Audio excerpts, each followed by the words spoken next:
Hey Leute, schön, dass ihr hier seid. Heute gibt es ein kleines Extra-Video zu unserem Oman-Trip, wo wir nochmal unser Mietwagen und unsere Ausrüstung im Detail vorstellen möchten und euch auch erklären, wie ihr das Ganze buchen könnt, dass ihr euren Oman-Trip durchziehen könnt. Also wir haben das Auto von einer Firma hier in Maskat, heißt Active Oman.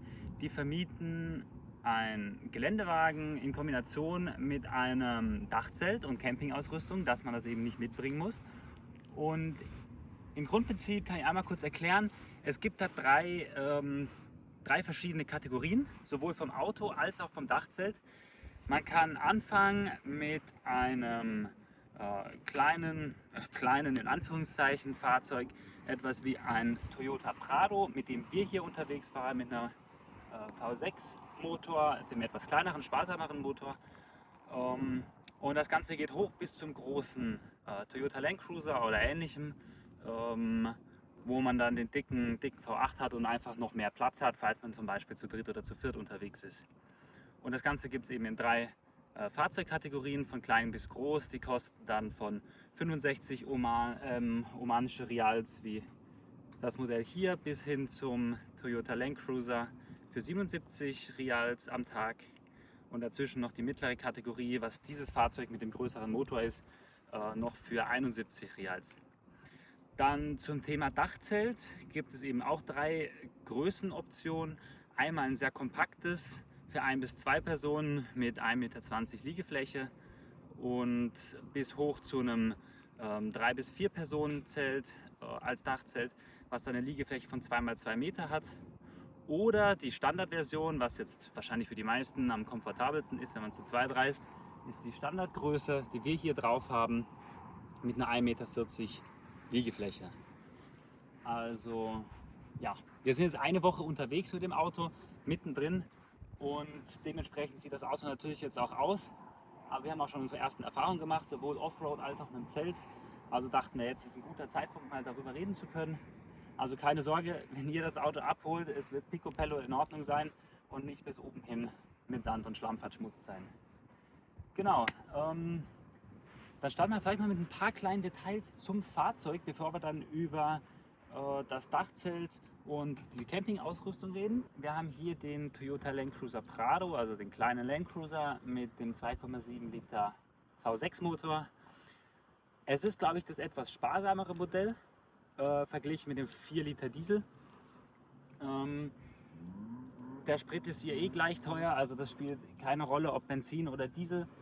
Und von der Leistung her, für die richtig Offroad fahren wollen, wenn man die ganzen Features anmacht, die das Auto dabei hat, macht euch überhaupt keine Sorgen. Wir sind hier schon durch die tiefsten Mudpads gefahren, durch Strand mit weichem Sand, hier Dünen hoch und runter, überhaupt kein Problem. Und für den Worst Case noch kurz zwischendurch, was ihr auch dabei haben werdet, ist ein Recovery Set mit Werkzeug, das zeige ich euch nachher nochmal. Abschleppseil, Wagenheber liegt auch hinten drin. Aber wir haben auch noch Sandboards dabei und eine Schaufel, falls ihr euch mal richtig ausbuddeln müsst. Die Sandboards selbst nach dem ersten Gebrauch haben wir auch nur noch am Dachzelt festgemacht, weil es einfach viel zu schmutzig für drin waren.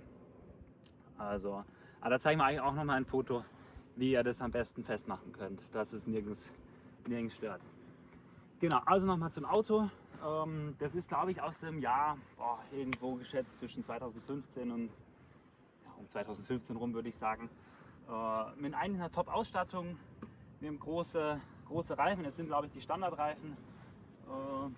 Also nichts zu Offroad-lastiges. Ihr könnt gut Kilometer auf der Straße machen, aber wenn ihr ein bisschen Druck rauslasst auf etwa 20 PSI, dann könnt ihr auch durch den weichen Sand fahren und werdet garantiert nicht stecken bleiben.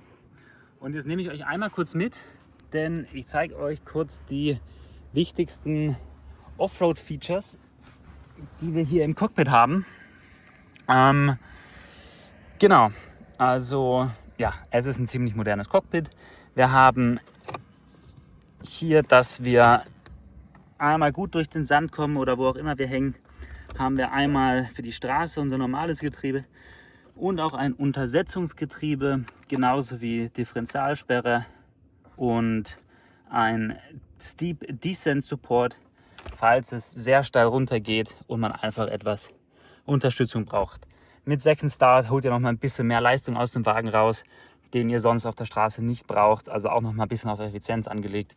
Ihr könnt mehr Kilometer machen und trotzdem Offroad dann komplett verrückt gehen. Genau. Soweit zum Technischen vom Fahrzeug. Wir gehen jetzt mal auf die andere Seite. Da fängt nämlich schon ein bisschen an mit den Features, die wir bei diesem Auto eben mitmieten konnten, was so das größte Highlight ist verglichen mit einer normalen Autovermietung, dass wir eben das Basisfahrzeug haben, zusammen mit Campingausrüstung, weil das aus Europa mitbringen ist komplett schwachsinnig oder wo auch immer. Genau, angefangen mit einer kleinen Dusche, die ist echt essentiell, funktioniert ziemlich simpel. Einfach Wasser reinfüllen, am besten aufs Auto legen, wenn ihr irgendwo parkt. Dann macht die Sonne dann schon den Job von einem Wasserheater und bringt warmes Wasser raus. Und dann einfach aufs Dach legen, Hahn an und gemütlich duschen. Wir haben es jetzt eine Woche verwendet, immer wieder voll aufgefüllt und so ein gefüllter Sack reicht eigentlich für eine komplette Dusche von 2 Personen inklusive Einseifen. Für die Mädels unter euch, lange Haare, braucht ihr vielleicht ein bisschen mehr, aber man hat eh genug Wasser dabei. Dann das nächste größte Feature eigentlich ist das Dachzelt. Das habe ich ja vorhin schon mal erwähnt, mit 1,40 Meter x 2 Meter Liegefläche. Im Prinzip super simpel zum Aufbauen, überhaupt nicht vergleichbar mit den Bodenzelten. Man macht diese Plane einmal runter und zieht das Ganze dann an der Leiter auf oder klappt es auf. Damit stellt sich das Zelt schon automatisch auf und man hat die Liegefläche fertig, kann sofort reinhüpfen. Also wirklich, wirklich unkompliziert. Man muss allerdings 2 Sachen dazu sagen, zu diesem Typ Dachzelt einfach. Es ist für die kleineren Leute ein bisschen komplizierter aufzubauen. Nicht, weil man nicht an die Leiter kommt und weil man es nicht aufstemmen kann, sondern einfach für diese Kleinigkeiten wie die Fenster hier aufstellen und hier und da was richten beim Zusammenklappen, Verstauen und Co. Da kann es ein bisschen schwieriger werden, wenn man kleiner ist. Ich bin jetzt 1,90 und tue mir manchmal echt schwer hier oben. Da ist es einfach mit ein bisschen mehr Klettern auf Fahrersitz, Beifahrersitz verbunden. Aber alles machbar, alles machbar. Und ein zweites Problemchen, würde ich sagen, nach einer Woche, was wir feststellen mussten, ist diese Plane. Das ist auch wieder vom Dachzelt einfach. Da kann niemand was für, außer der Hersteller. Es ist super mühsam, weil man kommt nicht mehr an die hintere Tür. Das ist so, man kommt schon dran, aber es ist jedes Mal mit einem Biegen und Ziehen und Rumgewürge verbunden. Da ist es jetzt nicht so angenehm. Aber ja, jetzt nehme ich euch noch mal kurz mit und zeige euch, wie es da oben aussieht. Kommt man super easy hoch, auf der Leiter verliert man den gesamten Sand, den man an den Füßen hat. Und hier oben hat man dann eine wirklich schöne, große Liegefläche eigentlich. Der Raum ist sehr hoch, ist super angenehm. Man kann in alle Richtungen, seitlich, links, rechts aufmachen zum Durchlüften. Hinten hat man ein großes Fenster, auch nochmal mit Fliegengase. Und das wasserdichte oder Sonnenschutzcover kann man sich auch noch als kleines Vorzelt aufbauen. Mit dazu kommen dann natürlich Kissen, Schlafsäcke, Spannbettbezug und das gleiche nochmal hier auf der Einstiegsseite mit Fliegengase und Regenschutz.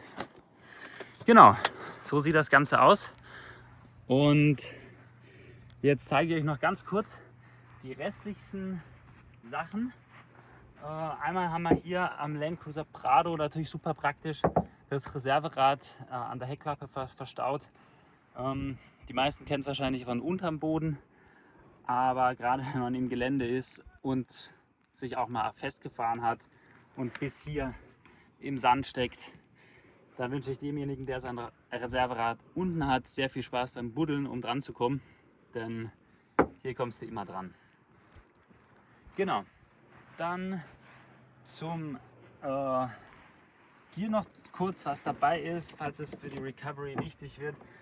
Active Oman bringt auch sämtliches Werkzeug mit, was man braucht, um entweder abzuschleppen oder abgeschleppt zu werden, Reifen zu wechseln.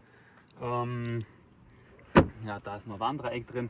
Und hier drin in den weiteren Klappen haben wir noch Wagenheber, Abschleppseil. Also da wird man auf jeden Fall nicht alleine gelassen. Die sorgen dafür, dass ihr auf jeden Fall aus jedem Sandloch auch alleine wieder rauskommen könnt.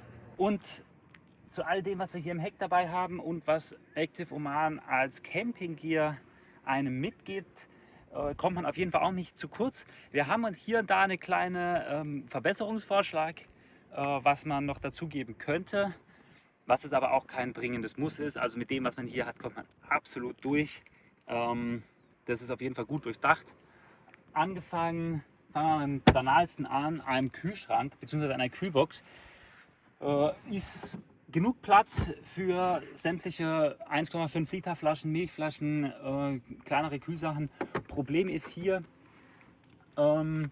es läuft nicht per Strom, was auf jeden Fall auch meine Wahl gewesen wäre als Vermieter von einem Auto, da man natürlich, wenn man mit Strom zieht oder mit Strom arbeitet, immer darauf achten muss, dass auch die Kühlbox keinen Strom mehr zieht, wenn man länger steht. Sonst hat man eine leere Batterie und hat wieder ganz andere Probleme. Man kommt nicht mehr los und. Deswegen, das hier ist per Eiswürfel betrieben. Man muss immer wieder Eiswürfel nachfüllen.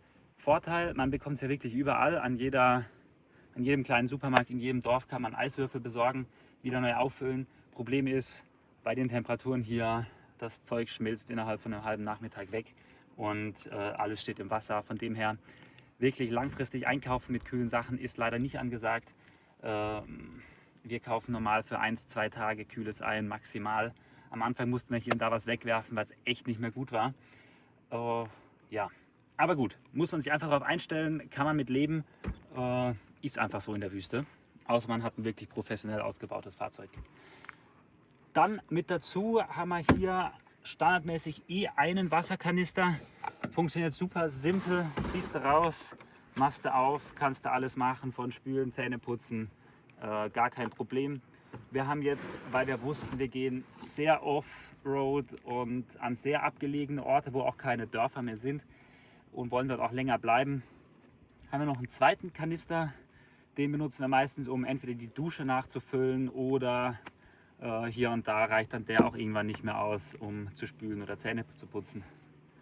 Dann im Weiteren haben wir hier noch die Tasche mit dem ganzen Schlafgeraffel, was dann während der Fahrt immer raus muss, da es nicht oben reinpasst. Das muss dann alles hier hinten rein.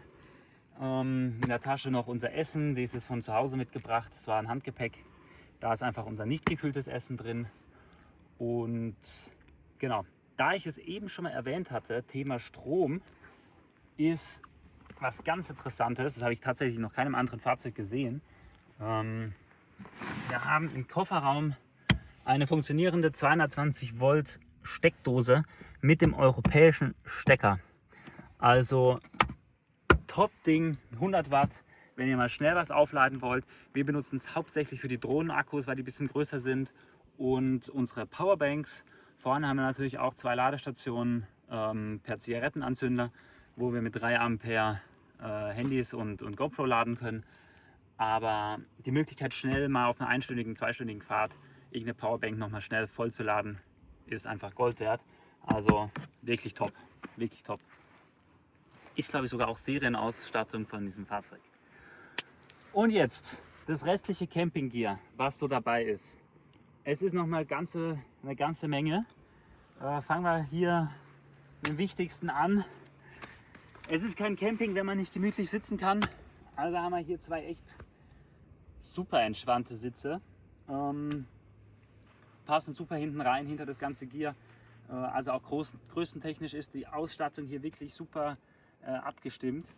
Weiter geht es mit einem kleinen kompakten Tisch. Der ist auch schön leicht, ist aus Kunststoff. Vielleicht optisch nicht das absolute Highlight, aber es ist einfach sauber zu halten. Du kannst es unkompliziert überall aufbauen, und aus eigener Erfahrung von meinem Bus kann ich sagen, es gibt nichts Schlimmeres als ein rostiges Metallgestell mit Sand in den Gelenken, das anfängt zu knirschen.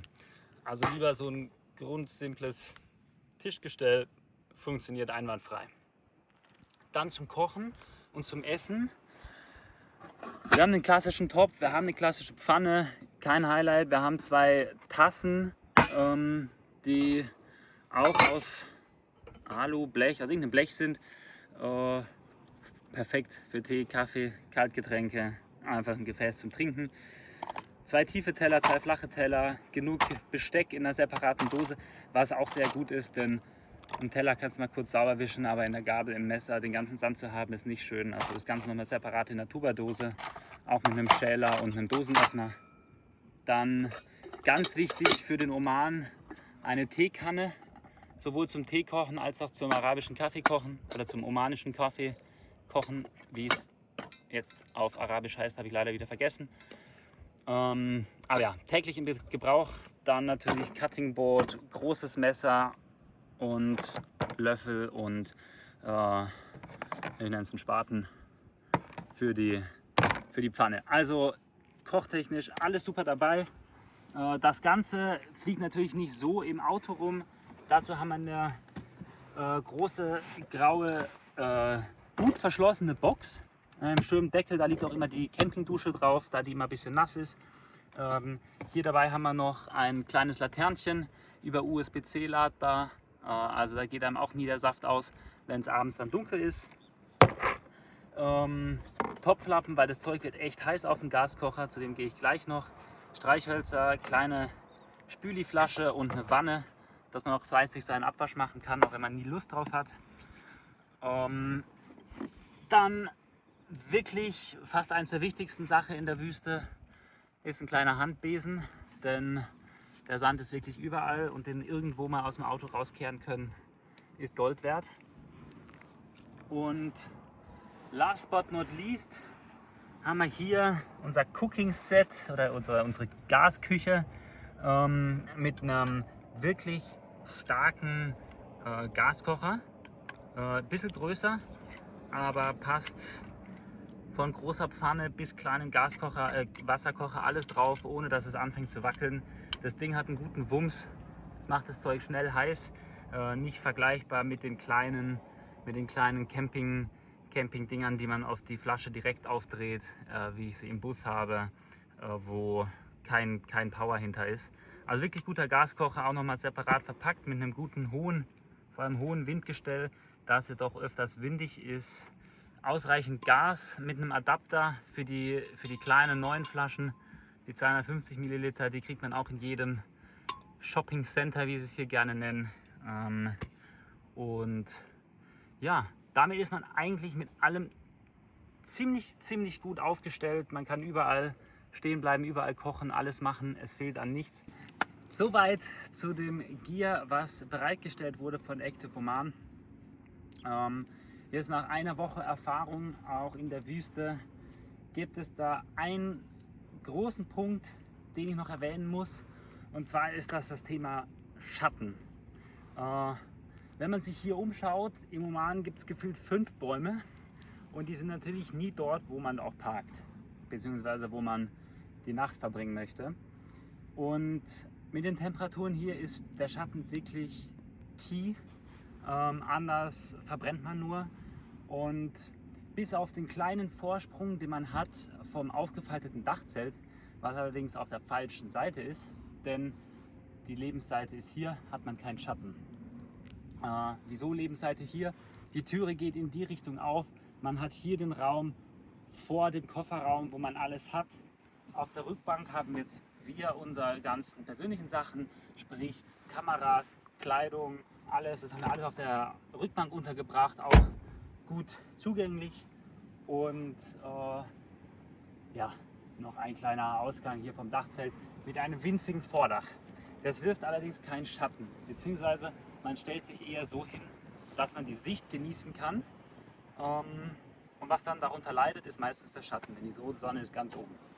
Und wieso ich das Ganze erwähne, was bei dem ganzen Equipment fehlt, ist so etwas wie ein Sonnensegel, dass man ein bisschen Schatten aufbauen oder generieren kann. Was wir dabei haben, ist eine Folie für das Dachzelt, die man drüber wirft, wenn es sehr stark regnet. Einfach nochmal als zusätzlicher Regenschutz. Diese Folie, wir haben es am Anfang ausprobiert, kann man auch missbrauchen als Sonnensegel, indem man es versucht irgendwie aufzuspannen. Was hierbei allerdings fehlt, sind Gestänge, dass man es auch tatsächlich aufbauen kann. Das heißt, was noch wirklich sehr hilfreich wäre, und das gilt jetzt an Active Oman, wären 1 oder 2 Posts, die sich zusammenstecken lassen, wie bei einem klassischen Zelt mit einer Schnur und einem Haken, dass man irgendwie hier in jede Richtung vom Fahrzeug, je nachdem wie die Sonne steht, die Möglichkeit hat, sich ein bisschen Schatten aufzubauen, wo man auch drunter campen kann und eventuell sogar die Folie mit einem Post als Windschutz, als Wand aufstellen kann. Das ist, glaube ich, einfach ein super vielseitiges Tool, was sich noch anwenden lässt, egal wo man steht. Was ich jetzt nach einer Woche sagen würde, was doch fehlt. Aber other than that sind wir super happy. Also hier nochmal ein riesen Dankeschön an Active Oman, dass sie solche Pakete zusammenstellen und zur Verfügung stellen, was solche Trips, wie wir es jetzt machen, ermöglichen. Deswegen auch an euch Leute, wenn ihr plant, einen Trip, eine Reise in den Oman zu machen, schaut auf jeden Fall mal bei Active Oman vorbei. Wir haben den Link unten in die Videobeschreibung gehauen. Da könnt ihr nochmal alles nachschauen von den Autos, was für Gear wirklich dabei ist, die Preise nochmal anschauen. Active Oman hat auch einen eigenen Kanal, den haben wir auch nochmal unten verlinkt, wo sie auch nochmal auf ein paar Reisetipps eingehen, auch nochmal Erklärvideos haben zu dem Dachzelt, wie man das aufbaut, wie man was verwendet. Schaut da auf jeden Fall auch mal vorbei und ja, dann würden wir uns natürlich auch sehr freuen, wenn ihr mit unseren Videos die Lust gefunden habt, den Oman für euch zu exploren. Es ist wirklich ein traumhaftes Video. Also falls ihr das noch nicht angeschaut habt, schaut auch Teil 1 und Teil 2 von unserer eigentlichen Reise an. Da zeigen wir euch sämtliche Ecken hier vom Norden, vom Oman. Genau, in dem Sinne, wir sehen uns im nächsten Video.